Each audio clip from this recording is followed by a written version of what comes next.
Hi, everyone. This is Rona Vega of Parent Matters. We're here and we are starting off our series of The Power of Exposure, a powerful program ready to expose our young scholars and young minds to other powerful young people. So I'm so excited, extremely excited to have a special guest today, and his name is Zuri Godfrey. He's a senior at Howard University, HU. You know, I got to do that at homecoming, so I'm all excited. Zuri is a business management major at Howard, and unfortunately is not physically at Howard now because of this pandemic and COVID-19. But I'm gonna let him introduce himself, tell us a little bit about himself, and you're in some for a treat, I'm sure. So thank you and welcome, Zuri. thank you for having me. It's How you honestly, doing today? I'm well. All is well considering everything going on. It's actually election day. Thankfully, I was proactive and voted early, so I don't have to go stand in the long lines. But yeah, I'm doing well. How are you? I'm good. I'm good. Yes, it is election day, and yes, I've actually been answering text messages all day. I'm like that one in my community. Who to vote for? Who to this? Who to that? And especially on the local level, it's very important. So I'm glad to hear that you voted, and hopefully everybody out here has. And by the time this airs, we will be in a different space and place. Still much work to do, but Absolutely. that's why we're here now, because we want to talk about and encourage young people and their journey. So Zuri, can you tell us a little bit about where you're from? hmm Absolutely. Yes. And just to give a brief introduction of myself, I'm Zuri. As she said, I'm a senior business management. One thing that she didn't say is that I'm actually from Hampton, Virginia, and so the argument of the real HU is very prevalent in my household, as my mother has graduated from Hampton University, hence to why we are here now. And so we do have a little light, fun battle of who is the real HU. And I love it. once I get my degree, I'll be able to have more things to bring to the table as far as that argument goes. I love it.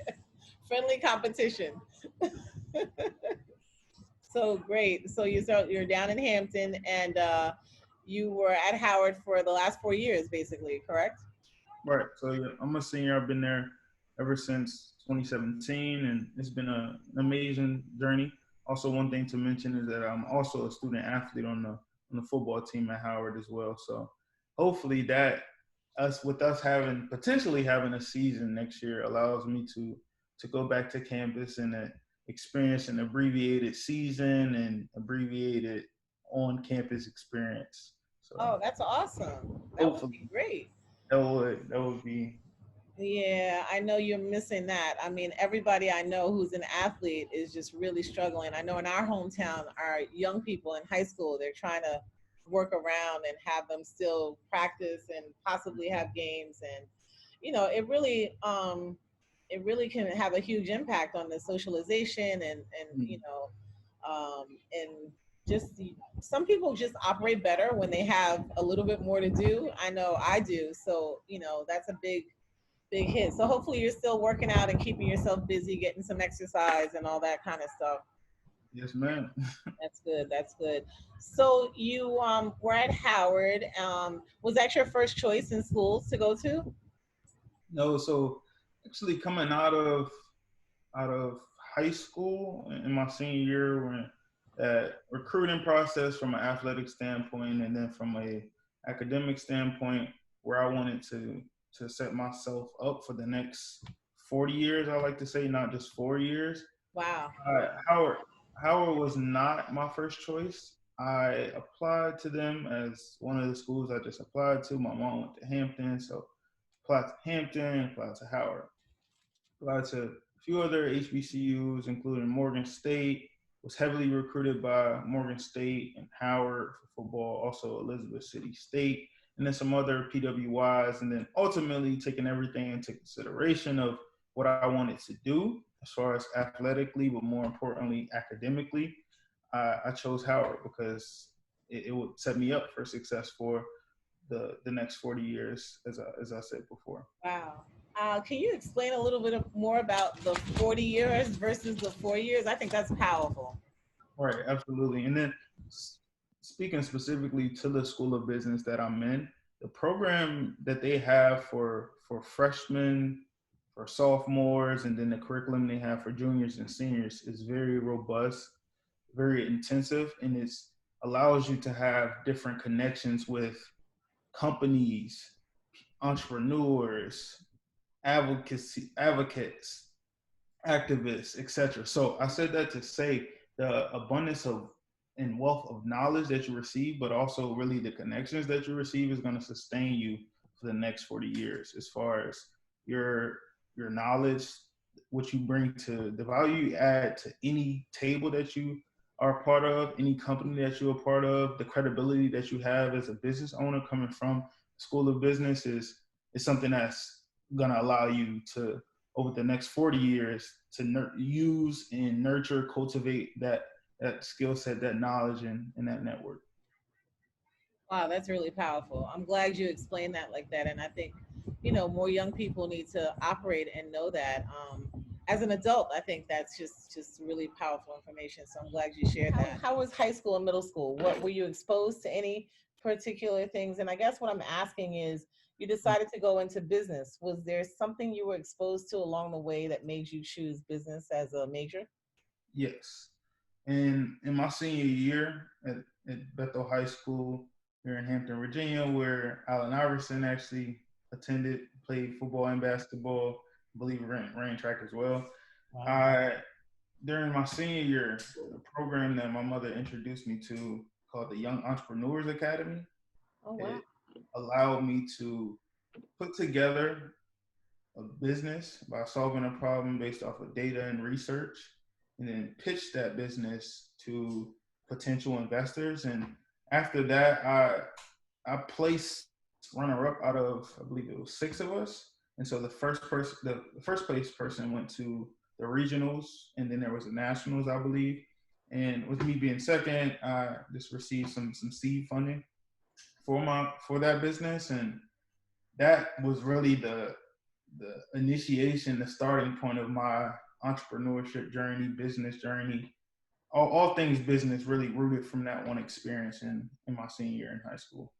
So that was your senior year in high school. So was that the first time you were exposed to anything like outside of school, like an enrichment program or something out? Yeah. Absolutely, yes. It definitely was when I reflect back to my freshman, well, really my entire high school career and stint. Honestly, that was really the only program. There were small clubs that we had, and it's funny coming to Howard and seeing different schools where people came from.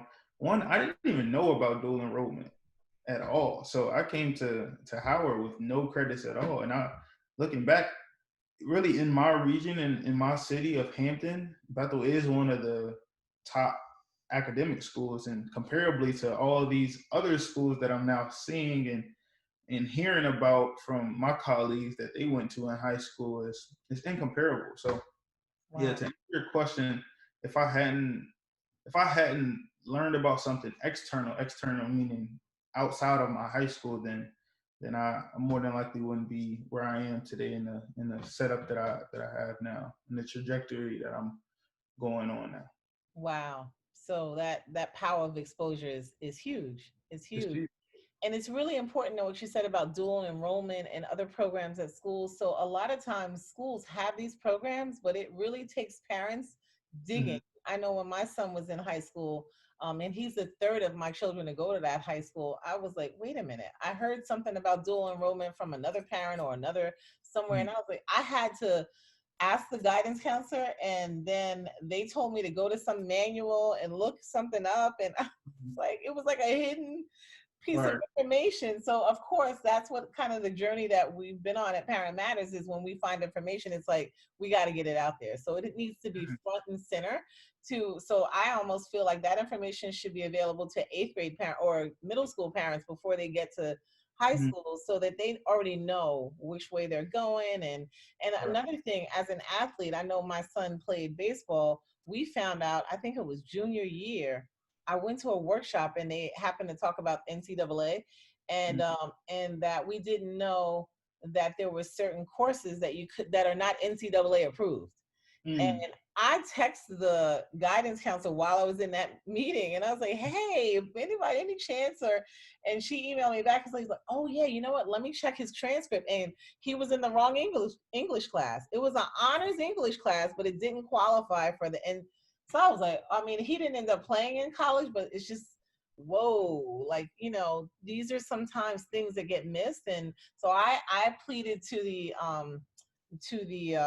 administration and to the guidance professionals to flag any child or any student who Mhm. is a potential athlete. Like that should be automatic. So this should never happen to a parent, because there could be a language barrier. All kinds of things could go wrong where a parent would miss this. And then a Mhm. child's a senior and trying to be recruited. And guess what? They don't have the proper credits and stuff like that. Did you have any type of experiences like that? I know for me, speaking as an athlete, you would think that the goal is college. And so, since the goal is college, beginning with the end goal in mind, that they would have athletes in high school be taking dual enrollment or be taking a course load that would transfer to college, because it would be great if a high school athlete that has trajectory to play in a league or play in the CFL could graduate in 2.5 to 3.5 years, to give them that flexibility to leave for the draft early or to get a degree and start life after college earlier. So I definitely agree with what you said. Or have a lighter course load, like, so if you Mhm. come in with enough credits. I know with Seti, when he got to Howard, said that a couple of his friends are like already sophomores or almost juniors just coming in. So yeah, there are a lot. So there's a lot of information that for whatever reason does not get disseminated in our communities as much. I kind of equated it. I don't play golf, but I think about people who play golf, right? And generally they don't look like us, and a lot of information is no shade to that, to anybody who plays golf, but a lot of information is passed to each other. It's like, oh, your kid needs an internship. Oh, okay. Or, did you know about this? And so this is my version of golf, which I still do want to learn how to play. So, but I think that's really important. I actually happened to meet President Obama Mhm. 2 years ago in Martha's Vineyard. He was playing golf with Ray Allen, and Wow. we were having lunch at the golf course, and I was like, wait, what is happening here? And it was one of those phenomenons. So such a cool dude. And I had to give my shout out to Michelle, say, hey, tell Michelle I said, hey. So this is our equivalent to golf and sharing this information. And you're saying some great information that needs to be out there. Thank you, Zuri. What a power packed interview. Everyone, please stay tuned for part 2 with Zuri Godfrey, his journey from the goal line to Google.